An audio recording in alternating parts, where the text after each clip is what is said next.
just about every crop and system relies on a minimum tillage system on our farm. The crops we grow are wheat, barley, soybeans, corn, and edible beans.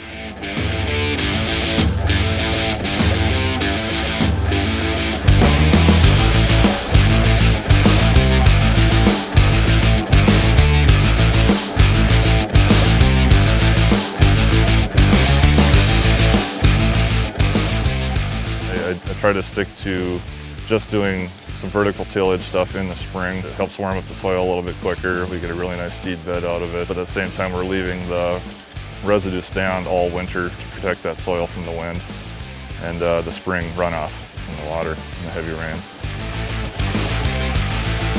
You know, we can conserve that moisture a lot better, especially for our bean crop, which really depends on that late season. With our reduced till system, I think we're seeing better yields because of that. In this area, cover crops can be a challenge because we're so far north and it's shorter growing season, especially if we're trying to grow corn and soybeans. But even with the cereal crops in the rotation, a lot of times in the fall, if you're doing reduced tillage, you get perennials that grow. I'm talking weeds. My opinion is right now we're better off spending the time to do a burn down in the fall to get rid of those perennials rather than trying to spend the money on a cover crop.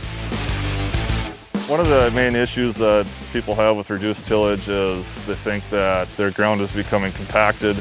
In the last 4 or 5 years, we haven't chisel plowed anything on our farm and we haven't seen any additional compaction. A lot of people always think the freeze thaw is what does it, what breaks up the compaction, but the wetting drying I think does more of it because we have a fair amount of clay on our soil, so there's a lot of shrinking and swelling that happens. And when it dries up like this in the fall, you see a lot of cracks in the ground, and those cracks go fairly deep. Every year we have areas of the field that we can't seed, little potholes here and there that hold water. We have to drive around. And those areas that you don't get a cash crop seeded on always grow to weeds. So you want to have something there to compete with the weeds and use that excess moisture. That's where I think cover crops have a place. I've gone out with a ATV and just spread seed out and then worked it in with a vertical till implement. I've had really good luck with those areas. We've got a really good establishment here. It was a 3-way mix, rye, radish, and winter camelina. There's 2 rows between every corn row, and it turned out better than we could have hoped. We got a really nice sketch. It'll overwinter really well, and we'll have nice growth to plant next year's soybeans into this coming spring.